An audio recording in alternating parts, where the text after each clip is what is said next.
Hello മക്കളെ, അപ്പോൾ ഇനി നമ്മളുടെ ക്രിസ്മസ് എക്സാമിന് നമുക്ക് വളരെ കുറച്ച് ദിവസങ്ങൾ കൂടിയുള്ളൂ. അപ്പോൾ ആ ഒരു കുറച്ച് ദിവസങ്ങൾ കൊണ്ട് നമ്മളുടെ ക്രിസ്മസ് എക്സാമിന് ഫുൾ മാർക്ക് അല്ലെങ്കിൽ നിങ്ങൾക്കൊരു 99% മാർക്സ് വാങ്ങിക്കാനുള്ള കുറച്ച് കാര്യങ്ങളാണ് മിസ് പറയാൻ പോകുന്നത്. അപ്പം ഈ ഒരു വീഡിയോ ഇനി കണ്ടിന്യൂസ് ആയിട്ട് കാണുന്ന ആൾക്കാരാണെങ്കിൽ ഒരു കണ്ടീഷൻ ഉണ്ട്.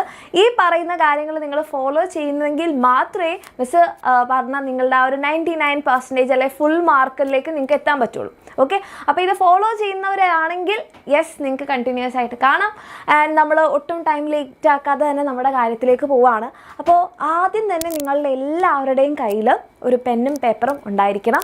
ഈ പെന്നും പേപ്പറും ഉണ്ടെങ്കിലേ നമുക്ക് ഈ കാര്യങ്ങളൊക്കെ എന്ത് ചെയ്യാൻ പറ്റുള്ളൂ, ഇനി അങ്ങോട്ട് വർക്കൗട്ട് ചെയ്യാൻ പറ്റുള്ളൂ. ഓക്കെ, അപ്പോൾ ഫസ്റ്റ് കാര്യം എന്ന് പറഞ്ഞിട്ടുണ്ടെങ്കിൽ എൻ്റെ മക്കളെല്ലാവരും ചെയ്യേണ്ടത് സ്റ്റെപ്പ് 1 ഇതാണ്. നിങ്ങൾക്ക് ഈ ക്രിസ്മസ് എക്സാമിന് അല്ലെങ്കിൽ നിങ്ങളുടെ ഹാഫ് ഇയർലി എക്സാമിന് എത്ര ചാപ്റ്റേഴ്സ് ഉണ്ട് എന്നുള്ള കാര്യം എൻ്റെ കുട്ടികൾ ഇപ്പം തന്നെ എന്ത് ചെയ്യുക, നിങ്ങളൊരു ലിസ്റ്റ് ഉണ്ടാക്കുക. നിങ്ങൾ ഓൾറെഡി ഉണ്ടാക്കി വെച്ചിട്ടുണ്ട് മിസ്, ഞങ്ങൾക്ക് അറിയാം എന്നുണ്ടെങ്കിൽ കുഴപ്പമില്ല. ഇല്ലാത്ത മക്കളാണെങ്കിൽ ഇപ്പം തന്നെ എന്ത് ചെയ്യുക, ഒരു ലിസ്റ്റ് ഉണ്ടാക്കുക. ഇപ്പം ഓരോ സബ്ജക്ട്സിലായിരിക്കും അല്ലേ, നിങ്ങൾക്ക് ബയോളജിക്കാണെങ്കിൽ ഇത്ര ചാപ്റ്റേഴ്സ് ഉണ്ട്, അല്ലെങ്കിൽ നിങ്ങൾക്ക് കെമിസ്ട്രിക്കാണെങ്കിൽ ഇത്ര ചാപ്റ്റേഴ്സ് ഉണ്ട്, അല്ലെങ്കിൽ മാത്സിനാണെങ്കിൽ ഇത്ര ചാപ്റ്റേഴ്സ് ഉണ്ട്. അപ്പം നമ്മളുടെ ഹാഫ് ഇയർലി എക്സാമിന് നമുക്ക് ഓരോന്നായിട്ടുള്ള ചാപ്റ്റേഴ്സ് നിങ്ങൾ എന്ത് ചെയ്യുക, ആദ്യം ലിസ്റ്റ് ചെയ്യുക. ഇനി രണ്ടാമതായിട്ട് ചെയ്യേണ്ട കാര്യം, ഇത് നിങ്ങൾക്ക് അറിയില്ലെങ്കിൽ നിങ്ങൾ ഈ ഒരു കാര്യം കൂടി നോട്ട് ചെയ്ത് വെക്കുക. ഇനി എത്ര ഡേയ്സാണ് നമുക്ക് ബാക്കിയുള്ളത്? ഓക്കെ, ഇനി എത്ര ഡേയ്സാണ് നമ്മളുടെ ക്രിസ്മസ് എക്സാമിന് വേണ്ടിയിട്ട് നിങ്ങൾക്ക് ബാക്കിയുള്ളത്? അപ്പോൾ ക്രിസ്മസ് എക്സാം എന്തായാലും നമുക്ക് ഒരു ഡിസംബർ 10 to 12 അല്ലേ, ആ ഒരു ദിവസത്തിനുള്ളിൽ നമുക്ക് എക്സ്പെക്റ്റ് ചെയ്യാവുന്നതാണ്. അപ്പോൾ ഇന്നത്തെ ദിവസം നോക്കുക, നിങ്ങൾക്ക് ഇനി ക്രിസ്മസ് എക്സാമിന് എത്ര ദിവസങ്ങൾ ബാക്കിയുണ്ട് എന്നുള്ള കാര്യം ലിസ്റ്റ് ചെയ്യാം. ഇത് ചെയ്തെങ്കിൽ മാത്രമേ നമുക്കിനി എന്ത് ചെയ്യാൻ പറ്റുള്ളൂ, മുന്നോട്ടേക്ക് പോകാൻ പറ്റുള്ളൂ. ഇനി രണ്ടാമത്തെ സ്റ്റെപ്പ് എന്ന് പറഞ്ഞിട്ടുണ്ടെങ്കിൽ നമ്മളുടെ ഓരോ സബ്ജക്റ്റിലെയും ചാപ്റ്റേഴ്സിനെ നിങ്ങൾ 3 കാറ്റഗറി ആക്കി ഡിവൈഡ് ചെയ്യുക. അപ്പോൾ അതിൽ ഫസ്റ്റ് കാറ്റഗറി എന്ന് പറഞ്ഞിട്ടുണ്ടെങ്കിൽ ഓൾറെഡി നിങ്ങൾ പഠിച്ചു കഴിഞ്ഞിട്ടുള്ള, നിങ്ങൾക്ക് കംപ്ലീറ്റ് ആയിട്ട് അറിയാം, ചാപ്റ്റർ നന്നായിട്ട് അറിയാം, അതിലേത് ക്വസ്റ്റ്യൻ ചോദിച്ചു കഴിഞ്ഞാൽ നിങ്ങൾ കോൺഫിഡൻ്റ് ആണ്, അങ്ങനെയുള്ള ചാപ്റ്റേഴ്സാണ് ഡൺ എന്ന് പറയുന്ന ഒരു ലിസ്റ്റിൽ നിങ്ങൾ എഴുതേണ്ടത്. ഇത് നിങ്ങൾക്ക് ഓരോ സബ്ജക്ട്സിലും ചെയ്യാം. ഓക്കെ, ഇങ്ങനെ ചെയ്തെങ്കിൽ മാത്രമേ നമുക്ക് മിസ് പറഞ്ഞില്ലേ ഇതുകൊണ്ട് എന്തെങ്കിലും കാര്യം ഉണ്ടെങ്കിൽ ഉണ്ടാവുള്ളൂ. ഓക്കെ, അടുത്തതായിട്ട് ഹാഫ് ഡൺ, അതായത് നിങ്ങൾക്ക് ഈ ചാപ്റ്റർ കുറച്ച് അറിയാം എന്നാൽ പക്ഷേ കംപ്ലീറ്റ് ആയിട്ട് അറിയില്ല. ചിലപ്പോൾ നിങ്ങൾക്ക് തിയറി മാത്രമായിരിക്കും അറിയുന്നുണ്ടാവുക, അതിലെ ക്വസ്റ്റ്യൻസ് ചോദിച്ചു കഴിഞ്ഞാൽ അറിയില്ല, ക്വസ്റ്റ്യൻസ് എങ്ങനെ വരും എന്ന് അറിയില്ല, അല്ലെങ്കിൽ തിയറി തന്നെ ചാപ്റ്ററിൻ്റെ പകുതി മാത്രമേ അറിയുള്ളൂ, ബാക്കി അറിയില്ല. അങ്ങനെയുള്ള ചാപ്റ്റേഴ്സാണ് ഹാഫ് ഡണ്ണിൽ നിങ്ങൾ ഉൾപ്പെടുത്തേണ്ടത്. ഇനി മൂന്നാമത്തെ കാറ്റഗറി എന്ന് പറഞ്ഞാൽ ഇതുവരെ മിസ്സേ തൊട്ടിട്ട് പോലും നോക്കാത്ത, ഒന്നും അറിയാത്ത ചാപ്റ്റേഴ്സ്, അത് ഏതൊക്കെയാണെന്നുള്ളത് ലിസ്റ്റ് ചെയ്യാം. ഇങ്ങനെ നിങ്ങൾക്കൊരു ലിസ്റ്റ് ഉണ്ടായി കഴിഞ്ഞാൽ തന്നെ നിങ്ങൾക്ക് ഏകദേശം ഒരു ഐഡിയ കിട്ടും നിങ്ങൾക്ക് ശരിക്കും പഠിക്കാനുള്ള എത്ര ചാപ്റ്റേഴ്സാണ്, അല്ലെങ്കിൽ വളരെ കുറച്ച് ദിവസം കൊണ്ട് എനിക്ക് കവർ ചെയ്യാൻ പറ്റുന്ന ചാപ്റ്റേഴ്സ് ഏതൊക്കെയാണ് എന്നുള്ളത്. ഓക്കെ, ഇനി നമ്മൾ കുറേ പ്ലാനും കാര്യങ്ങളും ഒന്നുമില്ല, നമ്മൾ അങ്ങോട്ട് ചെയ്ത് തുടങ്ങാൻ പോവുകയാണ്. അപ്പം ഏത് ചാപ്റ്റേഴ്സ് വെച്ച് സ്റ്റാർട്ട് ചെയ്യണം മക്കളെ? ആദ്യം നമ്മൾ സ്റ്റാർട്ട് ചെയ്യാൻ പോകുന്നത് നമ്മുടെ ഹാഫ് ഡൺ ചാപ്റ്റേഴ്സാണ്. അതായത് കുറച്ച് തിയറി അറിയാം, അല്ലെങ്കിൽ ഇനി ക്വസ്റ്റ്യൻസ് ആണ് നമുക്ക് പ്രാക്ടീസ് ചെയ്യാനുള്ളത്. ഇനി അതും അല്ലെങ്കിൽ ചാപ്റ്ററിൻ്റെ പകുതി അറിയാം. അപ്പോൾ നിങ്ങൾ വിചാരിക്കുന്നുണ്ടോ മിസ് എന്തിനാണ് പകുതിക്ക് വെച്ച് സ്റ്റാർട്ട് ചെയ്യണേ? ഒന്നെങ്കിൽ ഒന്നും അറിയാത്ത ചാപ്റ്റർ അല്ലേ സ്റ്റാർട്ട് ചെയ്യേണ്ടത്, അല്ലെങ്കിൽ എല്ലാം അറിയുന്ന ചാപ്റ്റർ അല്ലേ സ്റ്റാർട്ട് ചെയ്യേണ്ടത്? എന്തുകൊണ്ടാണ് മിസ് പകുതി പഠിച്ച ചാപ്റ്റർ വെച്ച് സ്റ്റാർട്ട് ചെയ്യാൻ പറയുന്നത്? Very simple. ഒന്നും അറിയാത്ത ചാപ്റ്റർ എടുക്കുമ്പോൾ നമുക്ക് ചിലപ്പോൾ ഒത്തിരി നേരം എടുക്കും. അപ്പം നമ്മൾ അയ്യോ ഇത് പഠിച്ചു തീരുന്നില്ല, ഇനിയും കുറേ ഉണ്ട്, ഫുൾ നെഗറ്റീവ്. മറ്റേത് ഓൾറെഡി അറിയുന്ന ചാപ്റ്ററിന് മുകളിൽ ഈ ഒരു സമയത്ത് നമ്മൾ കൂടുതൽ സമയം ചിലവഴിച്ചിട്ട് കാര്യമില്ല. അപ്പോഴെന്താ പറ്റുക, അറിയുന്ന ചാപ്റ്റേഴ്സ് നമ്മൾ നല്ല ഇൻട്രസ്റ്റോടു കൂടി പഠിക്കും, പക്ഷേ എക്സാം എടുക്കാറാവുമ്പോഴേക്ക് അറിയാത്ത ചാപ്റ്റേഴ്സ് ആയിരിക്കും നമുക്ക് കൂടുതൽ ഉണ്ടാവുക. അപ്പോൾ നമുക്ക് ടെൻഷൻ വരും. ആ ടെൻഷനിൽ നമുക്കത് പഠിച്ചെടുക്കാനും പറ്റില്ല. ഓക്കെ, അപ്പോൾ അതുകൊണ്ട് നമ്മൾ ആദ്യം എന്ത് ചെയ്യുന്നു, start with half done chapters, അല്ലെങ്കിൽ പകുതി പഠിച്ച ചാപ്റ്റേഴ്സ്. അതാകുമ്പോൾ നിങ്ങൾക്ക് ഓൾറെഡി കുറച്ച് കാര്യങ്ങൾ അറിയാം.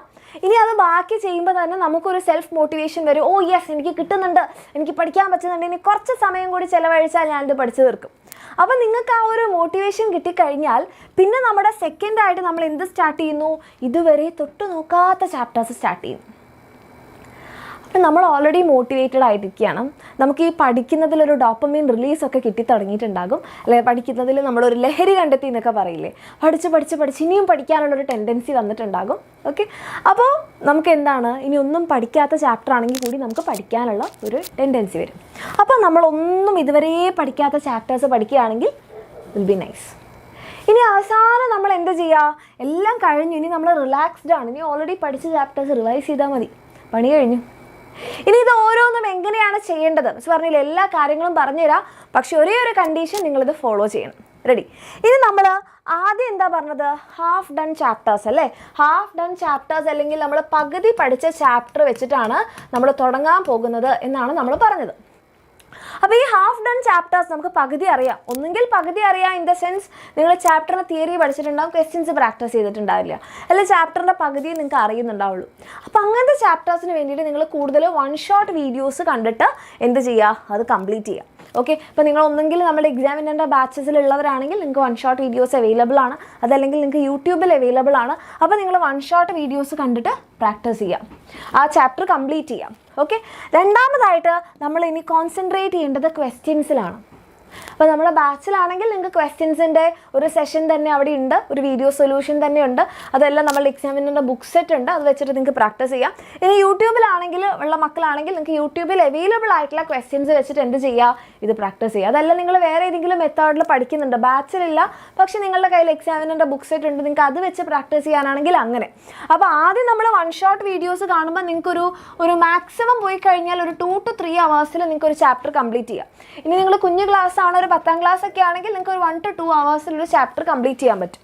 ഓക്കെ, അത് കഴിഞ്ഞ് നമ്മൾ ക്വസ്റ്റ്യൻസും കൂടി പ്രാക്ടീസ് ചെയ്ത് കഴിഞ്ഞാൽ പെട്ടെന്ന് നമ്മുടെ ആ ചാപ്റ്റർ പഠിച്ചു കഴിയും, കംപ്ലീറ്റ്.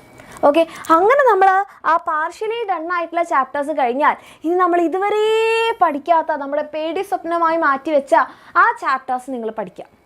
ഓക്കെ, അത് ഒന്നുകിൽ നിങ്ങൾക്ക് വൺ ഷോട്ട് വീഡിയോസ് കാണാം, അല്ലെങ്കിൽ നിങ്ങൾക്ക് ഇപ്പം ബാച്ചിലുള്ള മക്കളൊക്കെ ആണെങ്കിൽ നിങ്ങൾക്ക് ക്ലാസ്സുകൾ ഉണ്ടാകും, അല്ലെ ലേണിംഗ് വീഡിയോസ് ഉണ്ടാകും, അല്ലെങ്കിൽ ലൈവ് ക്ലാസ്സുകൾ ഉണ്ടാകും, അത് വെച്ചിട്ട് കംപ്ലീറ്റ് ചെയ്യുക. അല്ലെങ്കിൽ ഡീറ്റെയിൽഡ് വീഡിയോ, ഇപ്പോൾ ലേണിംഗ് വീഡിയോസ് ഒക്കെ ആണെങ്കിൽ ഡീറ്റെയിൽഡ് ആയിരിക്കും. അപ്പോൾ ഒന്നും അറിയാത്ത ചാപ്റ്റേഴ്സ് നിങ്ങൾ ഡീറ്റെയിൽഡ് വീഡിയോ കണ്ട് പഠിക്കുന്നതായിരിക്കും നല്ലത്. അതാണ് നിങ്ങളുടെ കോൺസെപ്റ്റ് കുറച്ചുകൂടി ക്ലിയർ ആക്കുക. ഓക്കെ, അതിനുശേഷം നിങ്ങൾക്ക് ടെക്സ്റ്റ് ബുക്ക് നിങ്ങൾ വായിച്ചിരിക്കണം, വെരി ഇമ്പോർട്ടൻറ്റ്. ഓക്കെ, ടെക്സ്റ്റ് ബുക്കിലുള്ള ചില ക്വസ്റ്റ്യൻസ്, ചില പിക്ചേഴ്സ്, അതൊക്കെ ആയിരിക്കും നിങ്ങൾക്ക് എക്സാമിന് വരാനുള്ള സാധ്യത. അപ്പോൾ നിങ്ങളിത് പഠിച്ചു കഴിഞ്ഞ് കോൺസെപ്റ്റ് മനസ്സിലാക്കിയതിന് ശേഷം എന്ത് ചെയ്യണം? നമ്മളുടെ ടെക്സ്റ്റ് ബുക്ക് നിങ്ങൾ എന്ത് ചെയ്യണം? റീഡ് ചെയ്യണം, റീഡ് ടെക്സ്റ്റ് ബുക്ക്. അങ്ങനെ റീഡ് ചെയ്യുന്ന സമയത്ത് നമ്മൾ തന്നെ ചോദിക്കും ഇത് എന്തുകൊണ്ടാണ്, അല്ലെ നമുക്കൊരു സംഭവം ഉണ്ടല്ലേ, വാട്ട്, വൈ, ഹൗ. ഈ ക്വസ്റ്റ്യൻസ് ചോദിച്ച് പഠിക്കണം എന്നാണ് നമ്മൾ എപ്പോഴും പറയുക. What, why, how. ഇതെന്താണ്, ഇത് എന്തുകൊണ്ടാണ് ഇങ്ങനെ, ആൻഡ് ഇത് എങ്ങനെയാണ് ഇങ്ങനെ, അല്ലേ? ഇപ്പോൾ ഏതെങ്കിലും ഒരു ടോപ്പിക് എടുത്തു കഴിഞ്ഞാൽ, ഇപ്പോൾ നിങ്ങൾ എടുക്കുകയാണ് ഫാഗോസൈറ്റോസിസ് എന്ന് പറഞ്ഞ ബയോളജിയിൽ ഒരു ടോപ്പിക് എടുക്കുകയാണെങ്കിൽ എന്താണ് ഫാഗോസൈറ്റോസിസ്, എങ്ങനെയാണ് ഫാഗോസൈറ്റോസിസ്, അല്ലെങ്കിൽ എന്തിനു വേണ്ടിയിട്ടാണ് ഫാഗോസൈറ്റോസിസ്, ഇങ്ങനെ നമ്മൾ ടോപ്പിക്സിനോട് ചോദ്യങ്ങൾ ചോദിച്ച് പഠിക്കുകയാണെങ്കിൽ കുറച്ചുകൂടി ഈസി ആയിരിക്കും നമ്മളുടെ ലേണിംഗ് പ്രോസസ്സ്. അത് കഴിഞ്ഞിട്ട് നമ്മൾ എന്ത് ചെയ്യണം? ക്വസ്റ്റ്യൻസ് പ്രാക്ടീസ് ചെയ്യുന്നതോട് കൂടിയിട്ട് ആ പോർഷൻ നമ്മൾ കംപ്ലീറ്റ് ചെയ്യുന്നു. ഇത്രയും കഴിഞ്ഞാൽ തന്നെ നിങ്ങൾക്ക് നിങ്ങളോട് തന്നെ ഒരു കോൺഫിഡൻസ് വരും, യെസ് ഞാൻ എല്ലാം പഠിച്ചു കഴിഞ്ഞു, ഇനി എനിക്ക് ആകെയുള്ളത് ഓൾറെഡി പഠിച്ച, ഞാൻ കംപ്ലീറ്റ് ആയിട്ട് എനിക്ക് അറിയുന്ന, ഞാൻ കോൺഫിഡൻ്റ് ആയിട്ടുള്ള ചാപ്റ്റേഴ്സിലാണ്. അത് നമ്മൾ എന്താ ചെയ്യാൻ പോകുന്നത്? റിവിഷൻ. അപ്പോൾ ആ റിവിഷൻ നിങ്ങൾക്ക് ഒന്നുകിൽ നിങ്ങളുടെ നോട്ട്സ് വെച്ചിട്ട് റിവൈസ് ചെയ്യാം, അതല്ലെങ്കിൽ ഇപ്പം നമ്മളുടെ 30 minutes റിവിഷൻ ഉണ്ടാകും, അല്ലെങ്കിൽ നമ്മുടെ ബാച്ചിൽ നമ്മളൊരു 1 hour കൊണ്ട് ചാപ്റ്റേഴ്സ് തീർത്തിട്ടുള്ള റിവിഷൻസ് ഉണ്ടാകും. അങ്ങനത്തെ ക്ലാസ്സുകൾ കണ്ടിട്ട് ആ ചാപ്റ്റർ റിവൈസ് ചെയ്യാം, അല്ലെങ്കിൽ നോട്ട്സ് വെച്ച് റിവൈസ് ചെയ്യാം. അതും അല്ലെങ്കിൽ നിങ്ങൾക്കൊരു മെത്തേഡ് ചെയ്യാവുന്നത്, നിങ്ങൾക്ക് റാൻഡം ആയിട്ട് ഏതെങ്കിലും ഒരു ക്വസ്റ്റ്യൻ എടുക്കാം, ആ ഒരു ക്വസ്റ്റ്യൻ നിങ്ങൾ സോൾവ് ചെയ്ത് നോക്കുക. നിങ്ങൾക്ക് സോൾവ് ചെയ്യാൻ പറ്റുമെങ്കിൽ വെരി ഗുഡ്. ഇനി അതല്ല നിങ്ങൾ എവിടെയെങ്കിലും സ്റ്റക്കായി പോവുകയാണെങ്കിൽ അപ്പോൾ ആ ടോപ്പിക്ക് വീണ്ടും ഒന്ന്